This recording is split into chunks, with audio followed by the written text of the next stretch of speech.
Žena koja je ekspertica u oblastima organizacije događaja, informatike i inovacija. O svojim iskustvima danas govori Maja Kojundžić.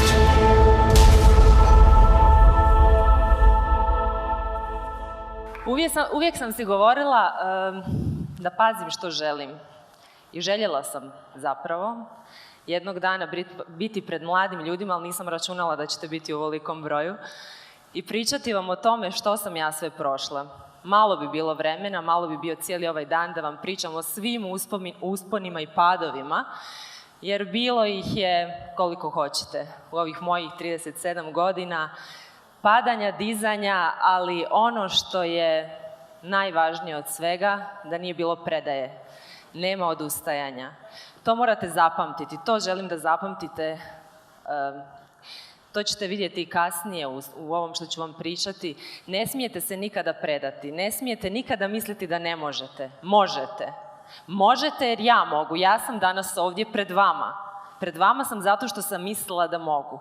Zato što sam mislila da stvari neke loše koje su mi se događale, bila sam i za vrijeme rata u Bosni i Hercegovini, otišla sam u Hrvatsku, otišla sam u Englesku, prvi put kad sam ušla u Tube, mislila sam samo da me neko ovdje ne zaboravi.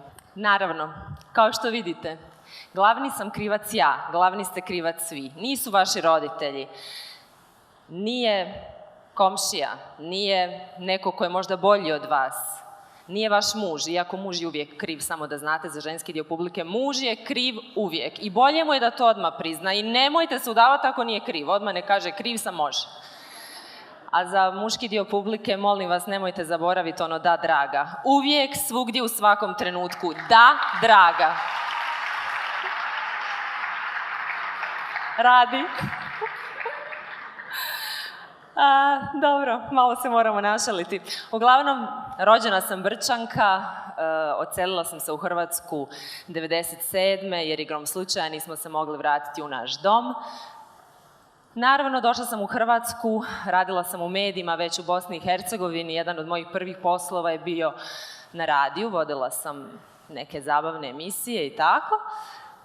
Onda sam došla u Slavoniju, dobila sam posao, vodila sam vijesti, bila sam blagajnica, radila sam na špediciji, radila sam zapravo sve, čuvala sam djecu, što god se zapravo pružilo, nisam išla na fakultet jer mi moji roditelji to nisu mogli priuštiti. Ali, kako je život lijep i kako ne treba odustati, to se naravno promijenilo. Promijenilo se naravno mojim radom, mojim zalaganjem, mojim trudom i naravno neodustajanjem. U jednom trenutku shvatila sam da ja mogu više, ja mogu bolje. Ne može ovo biti život. Ne može biti život da znam da mogu, a ne događa se ništa. Nemam nikoga ko će mi pomoći, nemam nikoga ko će me uputiti, nemam nikoga ko će me savjetovati. Jako je dobro ako imate nekoga ko će vas savjetovati. Svaki savjet je besplatan konzulting, to zapamtite, makar bio negativan, uvijek o tome promislite naknadno, jer uvijek ćete nešto naučiti. Ljudi koji vas vole će vam sigurno reći što misle, makar vam se to uvijek ne sviđalo. A ovo je ono po čemu sam poznata, dječji sajam. Nešto što volim, nešto što radim sa velikim entuzijazmom, s ljubavlju, strašću. Evo, ove godine u 11. mjesecu imali smo dječji sajam po drugi put u Sarajevu. Prošle godine sam prvi put došla u Sarajevo. Zamislite, ja u Sarajevu znam možda jedno 5 ljudi, niko ko je vezan za organizaciju sajmova. I okej, što ćemo sad? Pa ja bi radila sajam. Dođem ovdje u Skenderiju na sastanak. Eto, iznajmila bi dvoranu. Od njih doznam nešto, nazovem par firmi s kojima sam radila i u Hrvatskoj, koji me upute na njihove kolege u Bosni i Hercegovini, odem na par sastanaka tamo i svi me gledaju i kažu: a dobro, lijepo da vi to radite već 10 godina negdje drugdje, ali znate, ovo je Bosna i Hercegovina. Pa znam, rekao, rođena sam tu. Ha da, ali otišli ste vi davno, ne znate vi šta je to tu kod nas. A znam, a oni mene gledaju onaka, jadna ova plavušica, šta će jadna, vidjet će ona šta je Bosna i Hercegovina. Dječji sajam po prvi put u Bosni i Hercegovini prošle godine u 2,5 dana trajanja. Znate koja je bila posjećenost? 25.000 ljudi u 2,5 dana.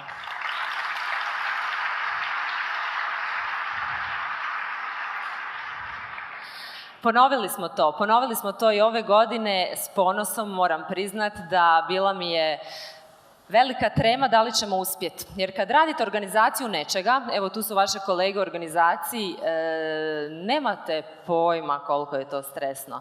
Ne možete vi to odgoditi. Ljudi dolaze, pustili ste reklamu, mame, kolica, krenu već u 12 sati, ako je otvaranje u 2, svi čekaju ispred kad mogu ući. Dakle, Dječji sajam, on je jedan projekt o kojem bi vam sad mogla stvarno puno toga pričati. To je edukacija, to je i humanitarni dio, tu je i prodaje i tu je festivalski dio, dakle, nastupi mališana. Ali to su najmanja djeca, one bebice od, recimo, tek rođena djeca koja još baš ne sudjeluju, ali djeca do 10 godina starosti, vrtićki neki uzrast, oni najslađi koji su predivni. Da vam sad puštam video, raznježili bi se svi, nemamo vremena. Ali evo jedan dio, sport, takmičenje tata u preslačenju beba. Da znate kako ima puno tata koji žele da se zna da oni to rade savršeno. Sportski dio, puno je toga. Dječji sajam je moja ljubav i to je ono što vam želim također danas reći. Radite stvari iz ljubavi. I što god radite, makar to bilo čišćenje, usisavanje, ja osobno usisavam, kupim papire na sajmu da se neko ne oklizne. Što god nekom od izlagača treba, ja to napravim. Nema veze što sam direktor, pa usisavam i doma, šta sad, dobro, nekad više, nekad manje, ali morate znati da nijedan posao nije iz poniženja. Niko se od nas koji smo danas ovdje bili, kao što ste čuli, nije rodio kao direktor, mislim. Ne znam, jel možda neko ima ko se rodio kao direktor? Nema. Dakle, radite sve punim srcem i ono što možda ne mislite da je posao koji vi možete raditi, odnosno znate da možete puno bolje, puno više, nema veze. U ovom trenutku gdje ste sad, dajte najbolje od sebe. Najbolje što možete dajte od sebe. Jer to je ono što će vam se kasnije isplatiti. Sve će vam se to vratiti. To uvijek neko vidi. Uspjeh je... Zapravo, šta je za vas uspjeh? Ili ima neko ko bi mi rekao? Može jedan pljesak? Šta je za vas? Hvala. Dođite ovdje pored mene. Ja. Šta sam se ja u ovo uvalila? Pa čekajte, ovo je tek prva stepenica, znate što sve treba proći do gore. Ja ne znam, ja bilo pametno da se uopšte javim za ovo. Vidite da je pametno, trenutak. Da. Što je uspjeh za vas? Postaviti cilj, mislim, znati šta želiš u životu, postaviti svoj cilj i dostići ga na kraju. To je uspjeh. Što je vaš cilj? Moj. Sadašnji? Budući? Biti sretna. Biti sretna? Da. Kako mislite to postići? Tako što ću biti zahvalna. Odlično. Zahvalnost je jako bitna. Vjerujte, jako je bitna zahvalnost. Mislim, vidim se kao uspješnu mladu ženu, recimo u svijetu medija, radim u medijima, tako da evo. Što bi bio neki vrh u medijima koji bi vi željeli dostići? Imati svoj talk show. Ok, jel neko čuo ovdje iz medija? Jel neko čuo ovdje iz medija? Hvala vam. Hvala vama.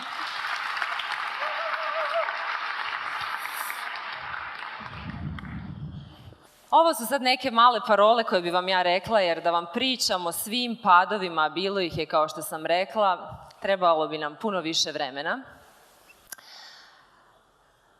Zapamtite da dobro uvijek dolazi onima koji vjeruju. Uvijek.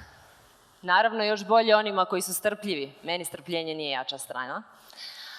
A najbolje dolazi onima koji ne odustaju. Evo, to priznajem da sam tvrdoglava i da nema predaje. Svaka prepreka koja je bila, svaki pad koji je bio, rezultat je toga da ja danas stojim ovdje.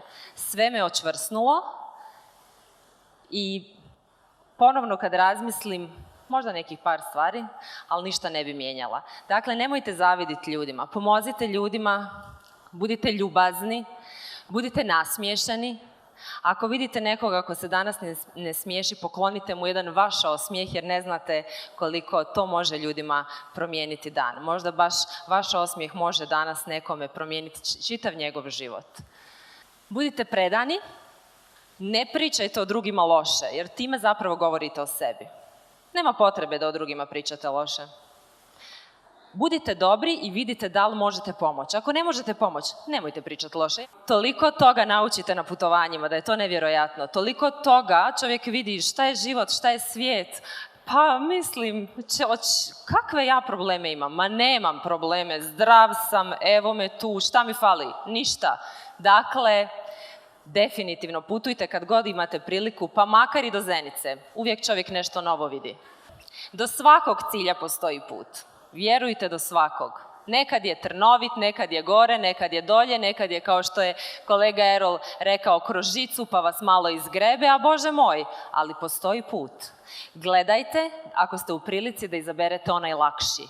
Nemojte ići glavom kroz zid. Ja sam išla glavom kroz zid, sreća bosanska.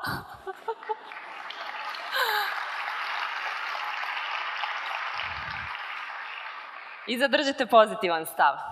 I sve je moguće. Apsolutno je sve moguće, to smo se svi složili koji smo danas govorili, vjerojatno i oni koji će govoriti poslije. Sve je moguće. Vi sve možete. Možete. Neće biti preko noći. Nemojte očekivati da će biti preko noći. I kad se stvari čine nemogućim, promijenite perspektivu. Ništa vam drugo ne preostaje.